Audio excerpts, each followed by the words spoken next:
From Hollywood, the CBS Radio Workshop, dedicated to man's imagination, the theater of the mind. Cherries, sweet cherries, cherries ripe, ripe, ripe, I cry, so sweet, so full, come and Sweet buy. Cherries in Charleston. The author, Richard Durham. The director, William N. Robeson. The star, Roy Glenn. The story, a saga of Denmark Vesey, who lived and died in Charleston more than 100 years ago. But they still remember Denmark Vesey down in South Carolina. They still talk about him. And this is what they say.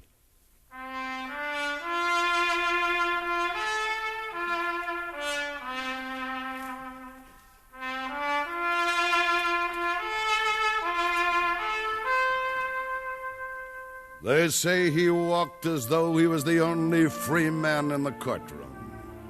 They say he walked as though the world watched him. They say a gamble was the beginning of it. A gamble one night at a carnival when he bought a $20 play on a lottery wheel. She's stopping at number 6, 7, 8, 9 blue. Number 9 pays 100 to 1. Now, who's got number 9, folks? No one's got number 9. I got it. You got number 9, fella. Yeah, how much am I worth? A number in sight saves a fight. Show it. Here you are. A name goes with it. Denmark Vesey. Vesey. Say, you're Captain Vesey's slave, ain't you? I am. Now, I wonder what'd happen, say, if I just refused to pay off a slave. And I wonder what'd happen, say, if I should take a barker's neck between my fingers like this broomstick and snap it. They'd hang you, you know. I'll gamble on it. I always gamble heavy. All right, how much am I worth? $2,000. Take it and get out of here. They say Denmark wrapped his money in a cotton sack, went to see a lawyer, then went aboard his ship to see his master, Captain Vesey. Denmark? Denmark, is that you? Yes, Master. What do you want? Master, how much am I worth? Oh, it's that talk again, huh? I warned you once, Denmark. I warn you again. Get those ideas out of your head. I'm asking... I'm telling you. This craving for freedom is a sickness. It's unbecoming to a slave. But, Master... It's those books you read that turn your head. I watch you talk to slaves in the market. You read to them from the Bible. You read Tom Paine and Jefferson. You tell the slaves that all men are brothers and born equal, huh? Nonsense. No, it ain't, Master. I know what you're up to. I know you working in your spare time for other masters. You get $50 here, quarter there. You hope to save enough to buy your freedom. You know how long that would take you? A very long time. Methuselah could not live so long. I need money, too. I know how hard it comes these days. Then why don't you sell me? Where could I get your price? How much am I worth? Even at your most stubborn, you are a capable man, Denmark. You are worth at least $2,000. Here's $2,000. Denmark, where? Here's a set of release papers. Will you sign them? Sign? Yeah, you need the money. Yeah, you're sure? I need my freedom. $2,000. I talk hard, but I'm not a hard man. And I know you find a way to escape if I didn't let you go. I see it in your eyes. Somehow I feel like I am releasing a tornado. Here are your papers. Well, what will you do with this freedom? What do you do with this money? I use it to help those I love, my wife, my children. I use my freedom to help those I love. Yeah, I know. You in love with that girl who sells cherries in the marketplace, huh? But her master will never set her free. Never. So what good will your freedom do her, huh? Denmark, get below and sweep up my cabin. You asking me or ordering me? You. Right away you begin. You know, Denmark, it's strange to have owned a man's body for 20 years, not to know the first thing about his mind. All right, go, Denmark. You're free.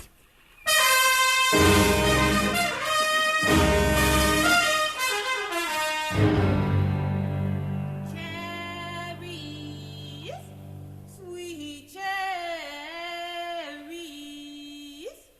cherries ripe, ripe, ripe, I cry, so sweet, so full, coming by. I'll buy you cherries.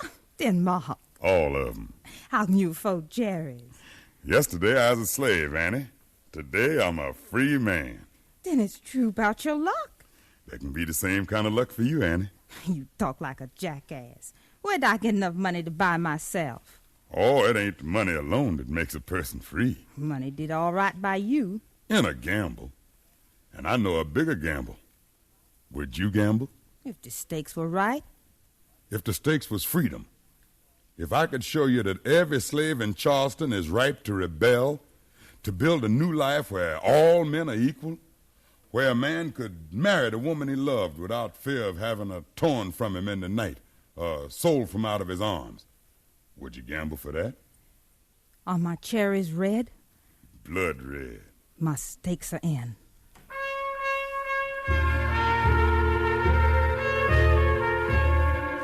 They say Denmark's disease hit the slaves in the marketplace like a plague. They say he believed no slave was immune to it, and so he risked telling his plan to the well-kept and contented foreman of slaves of Colonel Potter, who had never been hungry, never been whipped, but had never been free. Why do you come to me, Denmark? The master leave me alone, I leave him alone. I do my work and I mind my business. You know everything that goes on. I've heard you tell a slave when the train was coming on the underground track, and once you even told him how to board it and get to free land in Canada. I remember how your own sister escaped to Canada.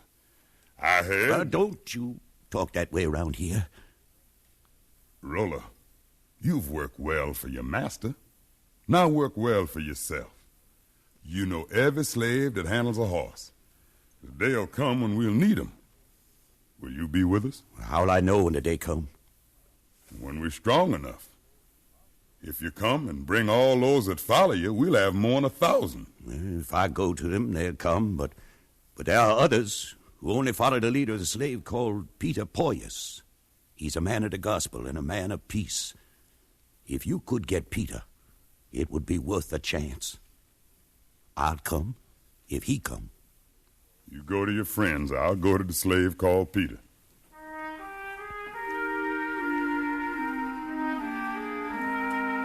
They say Denmark opened the Bible that evening and read through the night. Read Exodus and Leviticus, Joshua and Job. And in the gray morning before dawn went to the cabin of the slave Peter.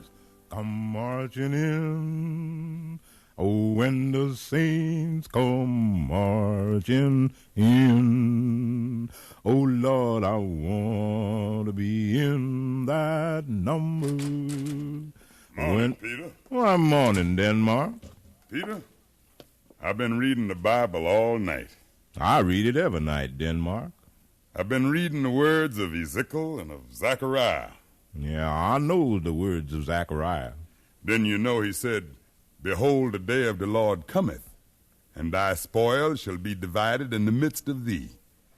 For I will gather all nations against Jerusalem to battle, and the city shall be taken. Charleston is Jerusalem. Is that why you bought your freedom? That's why I live. That's why I come to you. Denmark, I'm against violence. My God and I are against bloodshed. Are you against slavery? I'm against destruction and hatred. My God is against setting one man against another. Is your God against slavery? God's against it. Then how's he going to cure it? Can he reach the hearts of the slaveholders? Their hearts are made of stone. Don't it say somewhere that the Lord helps them that helps themselves? Denmark, the Lord warned Gideon once to be careful about the men he picked to lead his army. There may be a Judas among the slaves. You ain't no Judas. You just pick out those you can trust. My followers will come, but there are those who don't follow me. There are the superstitious ones who follow Gullah Jack. Gullah? That witch doctor that sells spells and charms? My son, in a revolution, one looks for the honest, not the honored. Some say Gullah Jack is crazy. Some say he's wise, but I know he's honest. Go to him.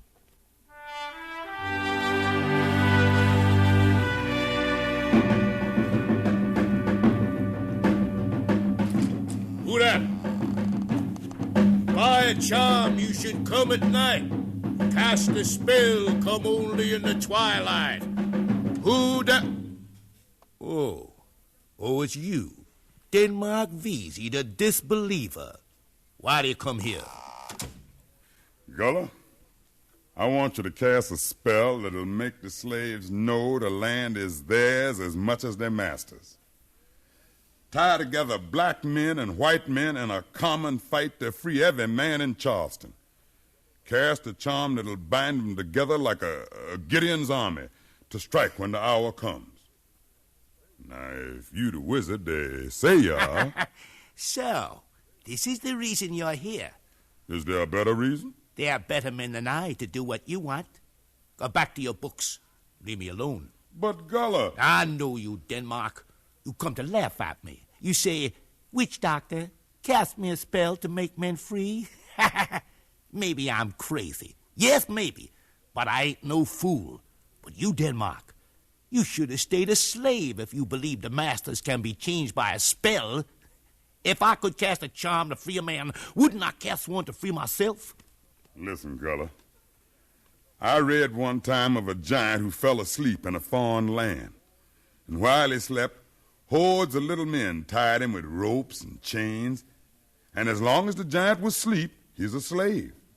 But when he woke up and stretched and shook himself, the chains snapped and the ropes broke, and the little men hopped off his back like fleas, and he stood up free and strong.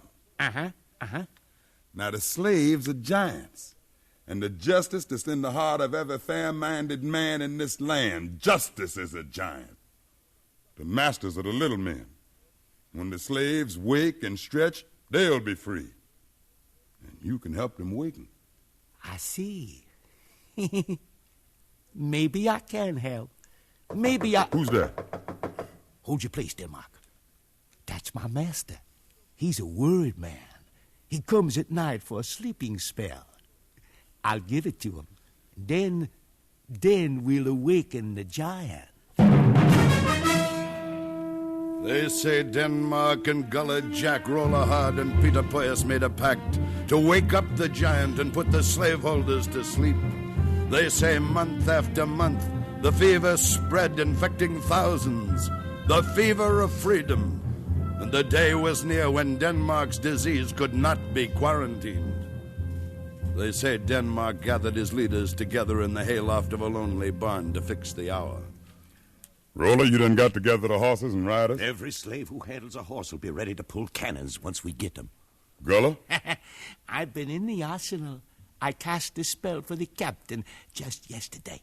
The arsenal is full of cannon and powder. You, Peter? Denmark, the Lord spoke to me last night. Yeah? And he said, watch out for Judas. Yeah, we'll be watching. Now, we'll set the day and hour. I've noticed the stars, and they sit well for this month.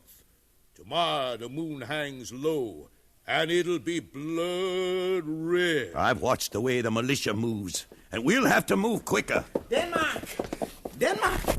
They found out. They're coming looking for us. What? Who's looking? Who's found out? Everybody. Who is everybody? Colonel Potter. Who told him? It wasn't me, not me. Jason, the houseboy. We gotta run. We won't run. We're gonna stand our ground. Roller? Yes. The colonel's your master. You face him. What? Yeah, I can see him coming from here. The colonel, his guards, and the houseboy. Go down and meet him, Roller. Why? You gotta face your accuser.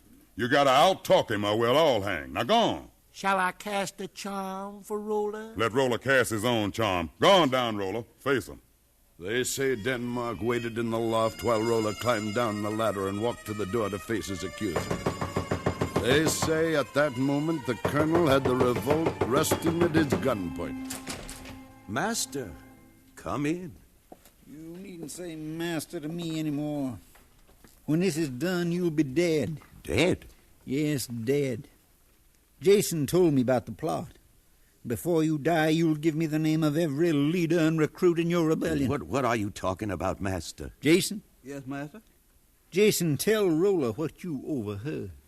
I heard him say he'd get men to burn the plantations. Some slaves would escape to Canada, and others would go about the land free and the unfree. That's the way he put it. Well, Roller? I feel sorry for poor Jason. Feel sorry for yourself. And I feel sorry for you, Master, for believing him. You know Jason's run off twice. What's that got to do with you? I won't argue with him. Don't deny he's telling the truth. I don't deny I'm the best slave you got. I've worked harder and earned more for you than Jason, haven't I? You've done that? I'm the best treated slave in Charleston. I've never complained or asked for anything. Have I? No, you haven't. Then wouldn't it seem I like my slavery, that I love my master? It seems a sane, logical man would. If you kill me, who'll handle your crops as well as I do? Who'll earn money for you the way I do? You'll never give me trouble.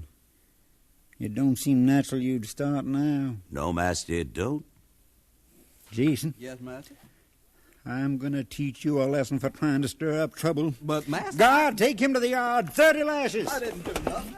And Roller? Yes, Master.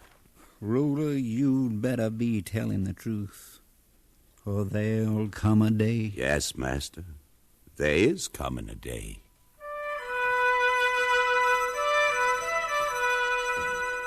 They say the colonel lowered his gun and left the barn. And Denmark, Peter, and Gullah came together and pushed ahead the day of deliverance. We can't wait no longer.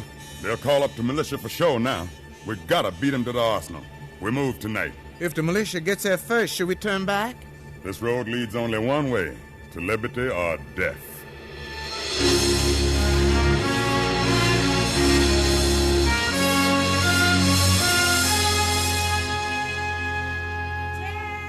Cherries, sweet cherries, cherries, right back, right. Is the road clear, Annie? It's clear now, but the militia will be coming soon. Yeah, you warn us when you see them. I'll warn you. I'll stand in their way selling cherries. When I call blood red, they're coming up the hill. They may take your life for this.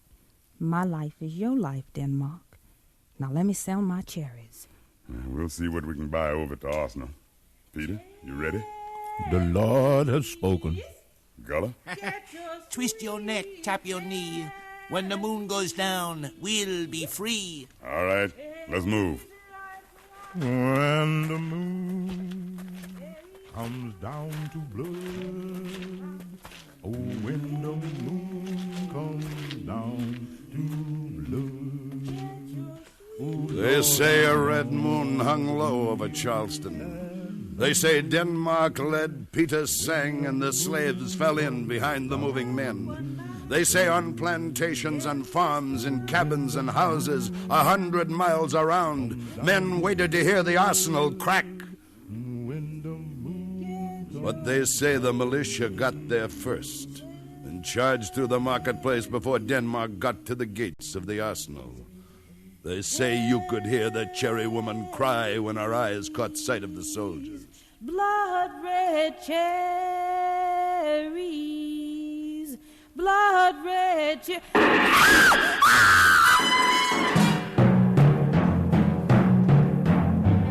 They say the shots tore her down like a vine off a tree. Red cherries jumped into the gutter. Red blood shot from the wounded and the dying. Red cherries rolled under the feet of the fighting, the straining, the reaching to be free. They say the reaching fell short. They say the militia took the arsenal. They say they took 100 dead slaves to their grave and 100 leaders to jail. And they took Denmark Vesey to the rack, and at last to court. Denmark Vesey.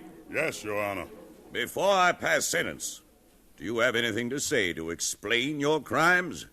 I have a word, Your Honor. Speak and be brief. You speak of my crimes, Your Honor. Yet I feel no guilt.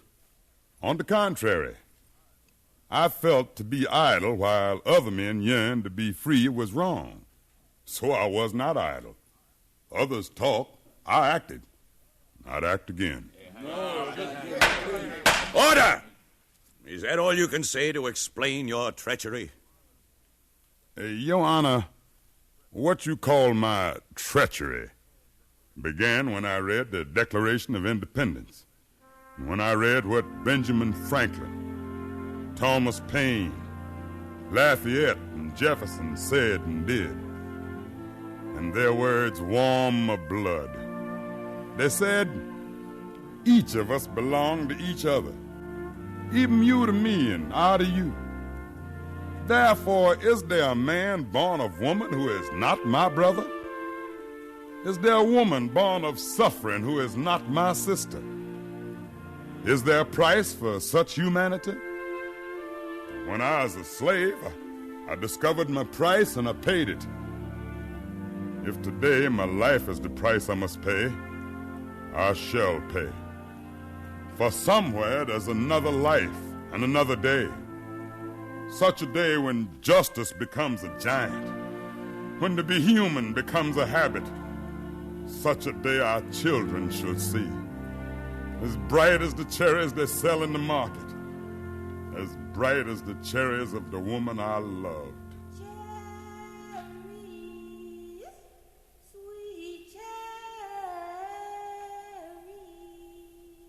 They say the clerk stopped writing and put away the record.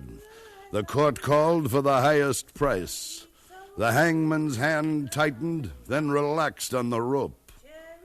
Denmark paid, and the masters went home to bed.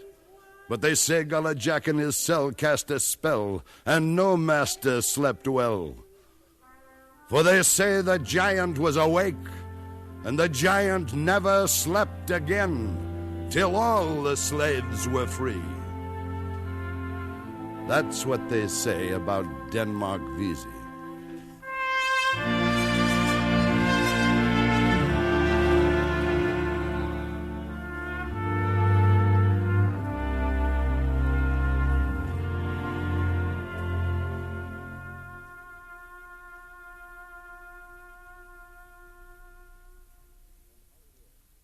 From Hollywood, the CBS Radio Workshop has presented Sweet Cherries in Charleston, written by Richard Durham, with Roy Glenn playing Denmark Vesey. Ted DeCorsia was the narrator, and the music was composed and conducted by Amerigo Marino. Included in the cast were Abby Shuford, Stotts Cotsworth, Eddie Marr, Paul Frees, Corny Anderson, Parley Bear, and Harry Bartell. Next week, the Workshop will present from New York a study of a hit-and-run driver. Death drives a black sedan.